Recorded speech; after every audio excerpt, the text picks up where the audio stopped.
Asap dari timur. Ya, ini aku nanya nih, asap dari timur awal mula akhirnya dia kan kalau aku lihat di Instagram asap dari timur tuh serupa untuk apa mural, terus lukis jaket, topi ada segala macamnya gitu. Awal akhirnya memutuskan eh, membranding asap dari timur itu gimana? Jadi asap dari timur itu, kalau nama asap dari timur udah muncul pas di tengah-tengah kuliah, Tengah-tengah mau kuliah. akhir sih. Ah, Itu salah satu temen yang ngasih, oke. temen jahiliyah, Oke, apa esensinya di masih di timur gitu? asap dari Apa karena timur. kita di wilayah timur gitu? Apa gimana? Kalau asap itu karena waktu itu kita masih di jahiliyah, kita mainannya weed. Oh ya, Oke, ya, masih itulah sedangkan ya. artinya apa tuh namanya? Sedangkan itu tuh asapnya itu nggak kelihatan tapi baunya nyengat, Hmm, iya kan? ya ya. Setelah itu aku pengen sih kalau karya-karya aku itu bisa, ya balik lagi, orangnya nggak kelihatan tapi karyanya ada Oke, karyanya ada. gitu. Oh, siap. Terus untuk kata dari timur, karena aku asalnya dari Jawa Timur, Ya, itu oh, sebenarnya plesetan. oh, plesetan. Ya, ya, oke. Iya, dari timur tuh karena ya tembakau terbaik di seluruh dunia adanya di timur, Ya. dan Oh itu ya, adanya di Indonesia, ya ya wilayah kan? ini penghasil tembakau ya. Iya, Oh. tembakau herbal itu kan. Ya, ya, Jadi yang hijau. jadi masalah asal dari timur tuh yaitu karena aku dulu penggila di sana, dan kok kodarullah, astagfirullahnya dulu aku ikut masukin walaupun dikit-dikit Ya. kayak gitu. Jadinya disambungin sama teman itu, ya udah mah karena lu mainannya begini, lu pengen lu orang seniman gini gini gini gini, pakai aja coba asal dari timur. Cuman nggak langsung aku pakai lagi, Ya, pikir dulu ya. aku pikir dulu, aku cari tahu lagi value-nya, dan akhirnya setelah aku putuskan aku pakai asal dari timur karena bagiku sendiri asal dari timur itu, aku pengen sampai kapanpun itu cukup asap dari timur yang dikenal itu karya-karyanya, bukan orangnya. Oke. Anggapannya seperti asap, jadi bentuknya nggak ada tapi baunya nyengat. Ya, ya. Pengennya sih kayak gitu. Oh, itu filosofinya ya, Iya. filosofi. Nah, makanya gimana pun itu, kayak misalnya yang kemarin ada foto priwet, ada foto apa, gimana pun aku gini, misalnya kita foto priwet, habis itu foto kapelan gitu kan pasti bagus-bagus tuh. Iya, ya.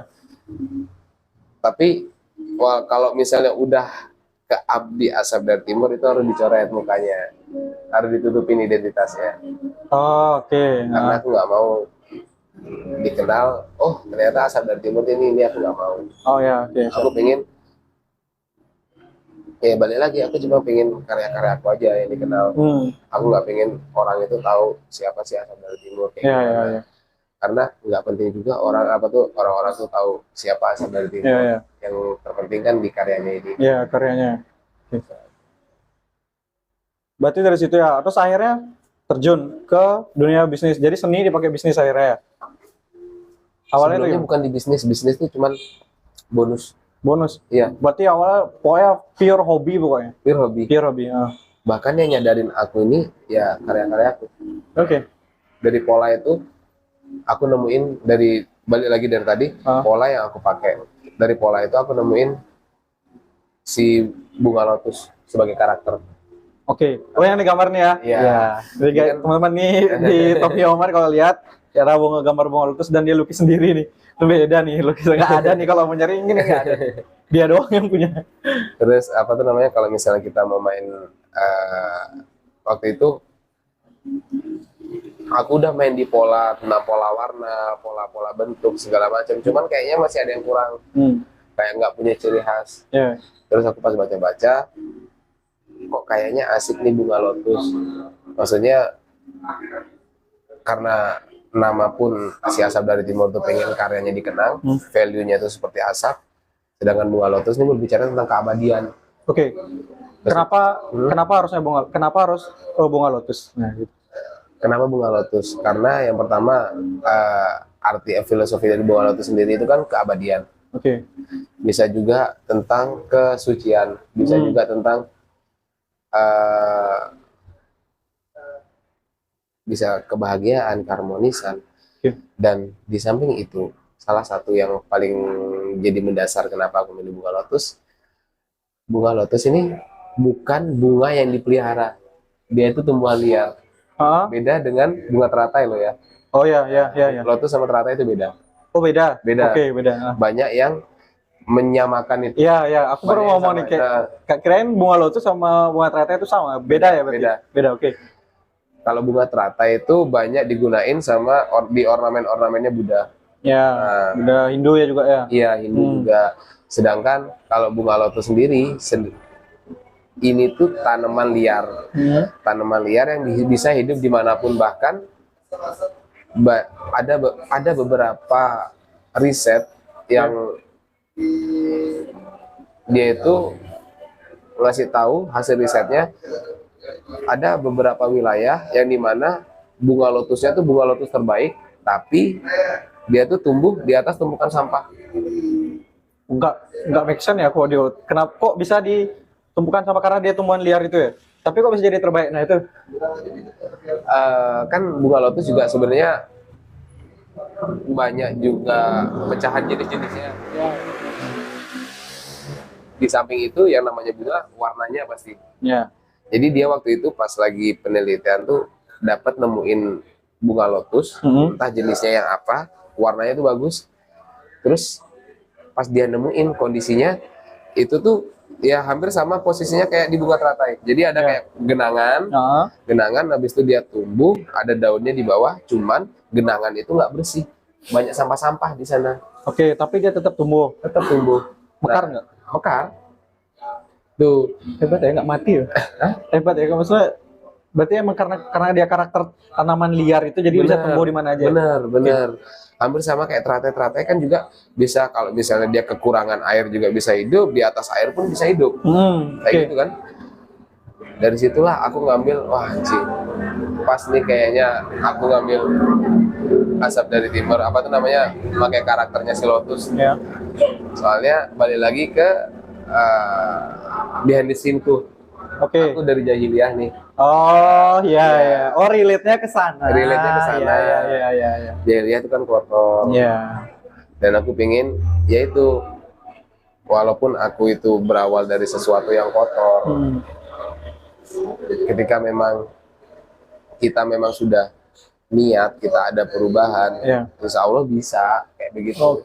Karena orang pun ketika kita memang sudah menjadi manusia, orang nggak akan mau tahu, orang nggak akan mau tahu kita itu siapa belakangnya. Iya, benar. Karena kebanyakan yang saat ini terjadi, orang itu lebih suka sama hasil daripada proses. Ya, oke. Ya, benar. Lebih Gitu. suka ya. Oke, terus Makanya relate-nya ke sana, dan qadarullah-nya dikasih ketahanan untuk tetap bertahan sama si lotus. Dan aku nggak nyangka, aku masih bajingan, tapi karya-karyaku yang tentang bunga lotus tuh semua unsur-unsurnya mengarah kepada yang di atas. Yang dimana nggak dibahasain secara bahasa Indonesia. Aku lebih memilih mengambil unsur-unsur Jawa, bahasa-bahasanya. Kenapa? Karena basicku aku orang Jawa. Ada slogan di Jawa itu kan pasti pernah dengar, wong Jawa ojo pati ilang Jawane. Oh iya, pernah dengar. Jadi kita orang Jawa segimanapun itu tetap sebisa mungkin dimanapun itu ngelestariin, karena kalau nggak kita yang ngelestariin siapa lagi. Kayak gitu. Sedangkan banyak teman-teman yang ketika mereka merantau, misal nih orangnya dari Brebes, kan logatnya tuh kayak ngapak gitu kan, kayak medok-medok gitu kan. Terus tiba-tiba dia entah kuliah atau kerja lah di Jakarta, hilang bahasa itu, jadi logue-logue. Ketika balik di kampung kayak asing lagi gitu kan. Iya, benar. Asing, dan akhirnya pasti ada yang ngerasa kurang. Ya, karena beda. Pasti beda. Enggak dari itu. Dan nggak tahu kenapa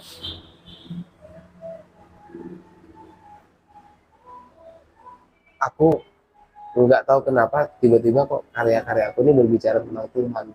Sedangkan aku sendiri masih bingung bagaimana cara mengabdi yang sebenarnya ke Tuhan. Itu yang aku bingungin. Jadi kayak karya-karyaku nih, kayak misalnya banyak kata-kata mantra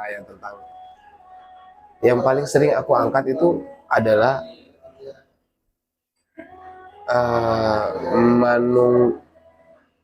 Manunggaling Kaulo Gusti. Aku pernah dengar cuman nggak tahu artinya tuh. Manunggaling Kaulo Gusti itu sama konsepnya dengan innalillahi wa inna ilaihi rajiun. Oke, dari Allah kembali untuk dari Tuhan kembali untuk Tuhan gitu. Oke. Bener. Nah, aku lebih ngambil senang konsep-konsep seperti itu. Entah itu mau sastra, entah itu mau apa kidung-kidung kayak gitu ya. Entah mau itu kayak bahasa-bahasa mantra. Tapi ketika itu berbicara tentang ketuhanan, pasti aku sedapat mungkin walaupun aku nggak bisa memahamin atau ada di zamannya, seenggaknya belajar. Oke. Kayak gitu. Jadi dari situ aku mulai. Dari karya lukis yang kau buat, ada nggak satu karya yang misalnya kayak dipesan sama orang gitu? Misalkan karena kan sudah orang di Instagram tuh kan bisa misalnya orang gambarin di jaket gitu. Ada nggak satu momen ini nih gokil kali ini aku banget, terus sama banget dengan karakter yang aku bangun, terus sama banget yang relate banget sama yang tadi apa Manunggaling Gusti ya. Nah itu ada nggak satu ini yang di depan nih Trihita Karana. Oh ya, oke. Teman-teman nanti di foto ya, nanti kita diselipin berat gitu fotonya ada. Jadi ini jadi kita di belakang-belakang ini ada karya-karyanya Omat di Asap dari Timur. Kebetulan kita ada di Hirati Coffee dan beliau ini pasang, nanti kita masukin di foto-foto di video. Oke. Jadi ini tuh aku ikutin pas lagi ada pameran. Pameran itu kebetulan pas akhir-akhir COVID tahun 2022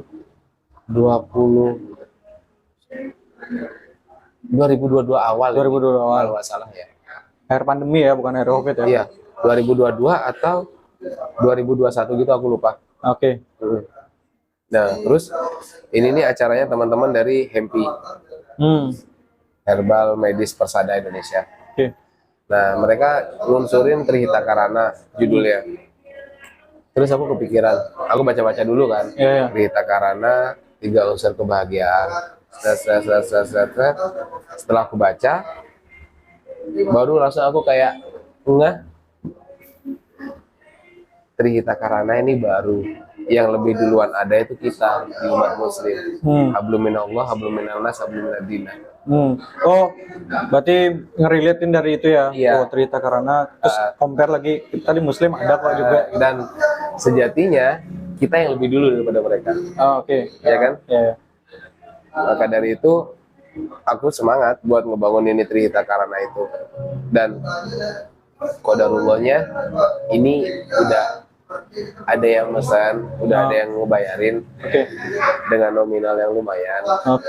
Cuman orang itu mereka dia beli, tapi dia nggak mau karya itu dia yang punya. Jadi disuruh untuk taruh nih di mana terserah, yang penting bisa dinikmatin sama orang. Tapi gokil sih ada orang kayak gitu ya. Maksudnya Ada dia memang berarti emang dia penggiat seni juga ya? Iya. Oke. Nah, itu namanya si Babe. Aku manggilnya dia Babe. Oke.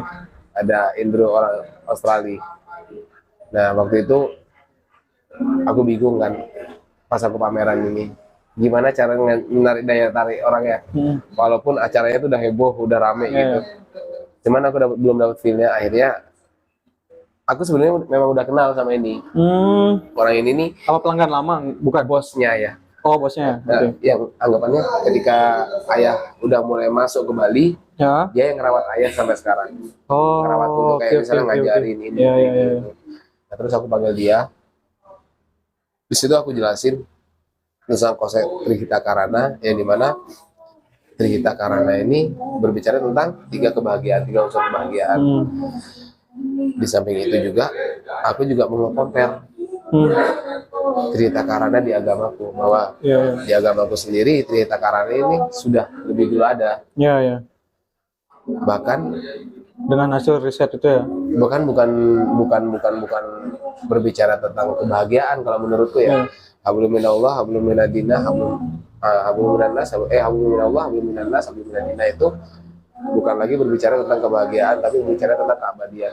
Bagaimana kita harus menjaga hubungan-hubungan kita, yang pertama terhadap alam semesta, yang kedua tentang kepada manusia, baru sama Tuhan. Iya, benar. Kalau kita bisa menjaga dengan Tuhan saja, tapi kepada manusia dan semestanya kita nggak bisa, ya Goyang. Iya, benar. Cuma begitupun kita terlalu baik sama manusia, kita terlalu baik sama semesta, tapi kita sendiri lupa sama yang di atas, kan Ya, bisa benar. pikir balik. Ya pasti. Ya itu. Oke, ini luar biasa teman-teman. Karyanya Umat Trita. Saya baru lihat juga, karena kalau nggak beliau yang nunjukin, saya melihat gokil emang. Saya beberapa ada yang mengikuti memang di karya-karyanya di Instagram Asap dari Timur, dan memang gokil sih akhirnya gitu. Terus setelah berjalannya waktu, akhirnya menggeluti di bidang seni, akhirnya mulai hobi ini, ladang bisnis tiba-tiba masuk ya ke sana ya. Alhamdulillahnya. Alhamdulillah. Sampai sekarang Alhamdulillahnya. Tapi jujur ya, dari semenjak aku nemuin karakter, dari semenjak aku nemuin si bunga lotus ini, aku kemakan satu wejangan. Apa nih? Dari wejangannya ada, kalau di visualnya Punakawan atau Empat Sekawan itu dia jadi Semar. Oh ya. Kalau di Jawa dibilangnya Eyang Sabdo Palon Maya Genggong. Oh ya, Sabdo Palon. Iya, yang katanya itu penunggu Gunung Lawu. Pemegang tanah Jawa. Iya, sebelum tanah Jawa dihijrahkan. Ya, yang historinya yang ketemu sama Syekh Subakir ya. Jadi dia tuh punya piweling atau kayak semboyan gitu. Cintailah apapun pekerjaanmu itu. Dimanapun itu, yang penting kamu senang, kamu ngelakuin dengan senang hati, itu lakuin aja. Oke. Mungkin saja kamu kaya, mungkin saja kamu tidak, tapi ketika kamu butuh, Allah itu ada. Oke. Allah itu akan kasih jalan. Iya. Gimana Allah nggak mau ngasih kalau misalnya kita udah ngelakuin memang benar apa yang kita cintai, kita ikhlas ngelakuinnya, kita tulus ngelakuinnya. Ya namanya Tuhan tuh sebenarnya maha baik. Ya. Dari kata-kata itulah aku akhirnya kayak, ya udah, aku ngelakuin apa yang aku suka. Seenggaknya kalaupun aku nggak kaya, cukup. Alhamdulillah. Oh ya. Okay. Aku masih bisa makan, aku masih bisa beribadah, aku masih bisa berkarya. Iya, benar-benar. Itu aja. Karena balik lagi, kalau misalnya kita cuma mau nyari kaya toh, ya buat apa? Ya, oke. Kayak jadi orang kaya itu nggak enak. Contohnya sakitnya orang kaya sama sakitnya orang miskin. Ya, kayak kalau sakit orang kaya tuh emang ngabisin duit banget ya, kayak jantung, kolesterol, habis itu habis kolesterol, jantungan, habis itu nggak bisa terlalu manis kayak gitu kan. Ya, oke. Otomatis kan makanannya dilarang.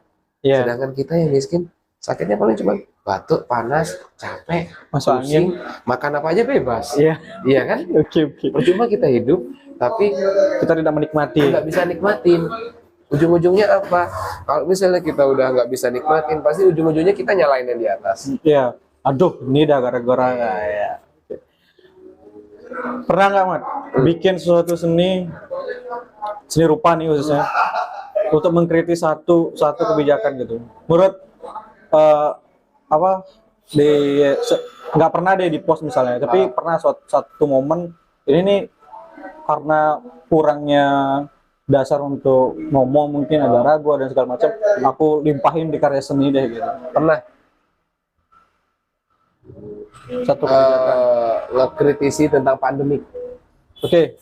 Jadi waktu itu nih aku punya ide gila kan, kayak aku sama temanku si STPM. Ya. Bisa dicari IG-nya itu STPM. Oke, STPM. Aku bicara sama dia, aku ngomong, pakai bahasa Jawa kan. Ah. Sam, aku pengen sesuatu yang beda. Ah. Aku nggak mau main cuma di media-media kayak Canvas, Triplek, Tempo atau apa, aku nggak mau. Aku kepikiran sekarang ini pandemik, masker banyak di mana-mana. Terus aku pengen buat, jadi kanvas itu aku buatin dari masker. Oke. Oh, ini masker dilukis nih? Iya, masker-masker yang dijual kotaan-kotaan itu, masker biasa tuh, masker medis kan. Iya. Karena itu kan masih ada kayak unsur-unsur kainnya, walaupun nanti itu setelah dijahit belakangnya dikasih kanvas, pakai perekatnya. Iya. Jadi waktu itu aku bilang, aku pengen buat masker itu, tumpuan-tumpuan masker, jadi dijahit, jadi bentangan kanvas, habis itu aku gambar. Dan dia tuh protes, emang gue udah nggak mau hidup, loh maksudnya gimana? Dia bilang, bukannya banyak virusnya ini itu. Ya aku bilang, virus memang ada dari zaman dulu, kayak gituin. Ya tergantung sama kitanya. Percuma kita juga jaga kebersihan, tiba-tiba sekali momen nih tanpa sengaja kita ketemu orang itu bawa virus, terus tiba-tiba kita pulang sakit mati. Ya kan, padahal yang selama bertahun-tahun nih kita udah jaga segala macam, tapi pas ketemu cuma satu orang kita mati. Balik lagi kan, semua itu yang penting kita udah ikhtiar, masalah takdir kan ini. Kayak nanggung banget ya, mati nih gitu. Ya kan, anggapannya seperti itu. Kan kita nggak tahu ya. Gitu. Oke, aku dulu awal pandemi itu pernah gini, jaga kebersihan nih, terus tiba-tiba mau ke ATM kan, kan itu katanya harus gini kan, pakai siku kan, terus tiba-tiba mau klik, astagfirullah, terus ya kan klik pakai tangan juga ya, ini kan bekas tangan, dan dibersihinnya kan juga nggak tahu kapan kan dibersihinnya, kalau misalnya aku lihat tuh biasanya kan pagi, kalau nggak pagi sore. Iya benar. Ya kan sama aja dorongnya, bodoh amat lah gitu.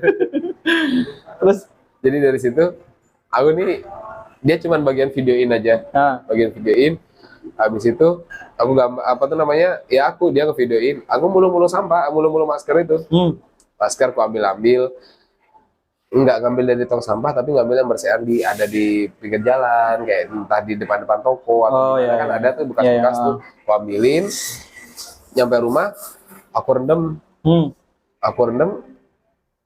Nggak nyampe 1 hari aku rendam pakai Vinso, sambil ku potong-potongin talinya, sambil ku kocok-kocok, sekiranya udah bersih nih, baru ku bawa ke tukang jahit, dijadiin satu, baru aku gambar. Setelah udah jadi, kalau nggak salah ukurannya 1,5 meter kali 1,5 meter. Aku jadiin di kanvas ukuran 130 kali 130 karena untuk pinggirannya. Jadi ya udah, aku gambar, dan yang aku gambar cuman coret-coretan, terus ada kayak tripi-tripinya, ada bunga latus satu. Tetap tuh ya. Tetap harus ada ciri khas soalnya. Jadi ukuran gambarnya tuh kanvas 1,30 meter. Bunga lotus tuh paling cuma 1 jengkal aja di tengah. Terus akhirnya jadi temanku miso-miso. Kenapa tuh? Ini medianya besar, kenapa gambarnya cuma segini? Sisanya kayak misalnya cuma background aja. Lokal pointnya kenapa cuma segitu? Ya, karena aku bilangnya dari media yang segini besar, matamu cuma bisa ngeliat 1 poin. Dari apa yang udah kamu lakuin, poinmu apa? Pasti mati. Oh, itu maknanya. Iya. Aku nunggu nih apa sih yang dibilang sebenarnya maknanya. Oh, ternyata ke situ. Iya. Oke. Kita mau ngapain aja tujuannya mati. Iya sih, kembali ke Tuhan ya. Iya. Kembali apapun yang kita lakuin, kayak misalnya di Asap dan Timur juga punya headline etok-etok seni. Sebenarnya headline-nya tuh karena Asap dari Timur seorang seni, makanya aku bilang etok-etok seni. Aslinya itu cuma etok-etok, pura-pura. Iya. Kayak misalnya kita hidup, kita kerja, kita kan harus berpura-pura untuk melakukan sesuatu supaya kita dapat income. Iya, benar kan? Iya, benar. Dimana income itu kita buat untuk apa tuh namanya, untuk memenuhi kehidupan kita ke depannya. Oke. Sedangkan diri kita sendiri aslinya ketika kita dikeluarin, kita nggak mau kerja-kerja keras seperti itu. Ya, benar-benar. Benar-benar. Iya kan? Oke. Terakhir, Mat. Terakhir nih. Oke. Apa Luar nih? biasa. Dalam kayaknya nih. Terakhir pesan nih buat teman-teman yang khususnya di anak muda yang baru terjun di dunia seni gitu, apa yang masih menggiat seni tapi masih belum nemu jati dirinya gitu. Terus pesan buat teman-teman sini bahwa media seni itu bukan hanya tentang gambar aja dan filosofinya orang lihatnya cuma gambar aja kan gitu. Tapi orang kadang kan nggak paham tuh tentang gambar tersebut. Ini apa sih? Kadang orang kayak ngeliat gambar. Kalau orang awam dia ngeliat gambar abstrak kan, apa sih gambar gini juga aku juga bisa kan. Karena ada maksud kan tersendiri. Nah, pesan gitu atau buat teman-teman deh di anak kalangan anak muda yang penggiat seni untuk tetap berkarya dan segala macamnya lah. So, Kalau aku disuruh mesenin, mungkin aku nggak bisa mesenin tetap berkarya ini itu. oke. Pikirin dulu baik-baik kalau memang mau jadi seni. Oke. Yang pertama, karena udah pasti harus siap menerima cibiran dari orang mau Ya. jadi apa. Terus harus siap misalnya nanti didiskriminasi. Misalnya ketemu teman-teman udah sukses, kita sendiri yang masih untang-lantung Iya, sana sini. oke. Harus itu siap. Terus harus siap mental juga. Ya. Karena nggak semua orang bisa menerima apa yang ada di pikiran kita, apa yang ada di visual kita. Walaupun kita berbicara itu tentang kritikan diri kita, karena kita nggak bisa bersuara, kita berkritik melalui visual. Oke. Jadi yang paling penting sih harus disiapin mental aja. Siapin mental. Siapin mental. Habis itu siapin jawaban yang sekiranya jawaban itu enggak ngebohongin dirimu sendiri. Oke, ya siap. Sama yang satu lagi, kalau misalnya misalnya kita udah punya perbekalan itu, jangan lupa, pesanku nih, jangan lupa selipin apa yang sebenarnya udah ada pada dirimu. Contohnya, semua orang punya agama, selipinlah. Mau kamu Hindu, Buddha, Kristen atau apa, selipin. Habis itu kamu nggak mungkin kamu tuh lahir misalnya di walaupun kamu lahir di ibu kota misalnya Jakarta, nggak mungkin kamu ada langsung dengan modernisasi. Pasti ada namanya tradisi-tradisi. Ya, tradisi yang itu angkat, kebudayaan itu angkat. Karena kenapa? Nggak semua orang bisa ngangkat budaya melalui visual. Ya, benar. Nggak bisa semua orang ngangkat budaya, nge-compare-nya dengan pemikiran-pemikiran atau kritikan-kritikan. Oke. Itu yang harus dicari. Ya, siap. Karena mungkin saja saat ini 1 tahun, 2 tahun kita masih belum bisa jadi apa. Tapi ketika kita sudah nanti 3 tahun, 4 tahun, 5 tahun, mungkin saja tiba-tiba kita bisa jadi ahli. Karena kita punya kayak track record dari karya kita, perkembangan kita. Kayak gitu. Dan jujur, oke. Berkarya itu jujur. Berkarya dengan jujur dan penuh konsistensi, gitu katanya yang saya tangkap dari Omat dari Asap dari Timur. Oke. Thank you, Mat. Santai. So, sangat luar biasa sekali saya dapat ilmu-ilmu yang luar biasa dari Omat tentang ilmu kehidupan di seni tersebut, tentang ilmu kita berhubungan baik dengan manusia, alam dan Tuhan, terutama dari seni tersebut. Luar biasa. Terima kasih, Jal, atas waktunya. Siap, ya. Oke, saya Ilham Effendi, channel Rislah Pramuda, dan Omat dari Asap dari Timur pamit undur diri. Kurang lebihnya mohon maaf. Jangan lupa klik tombol subscribe, like, dan share semuanya video ini sebanyak-banyaknya. Harus. Dan jangan lupa kepoin IG Asap dari Timur biar bisa lihat karya-karya Bang Omat di feed Instagramnya. Oke, kurang lebih mohon maaf. Assalamualaikum warahmatullahi wabarakatuh. See you. Bye.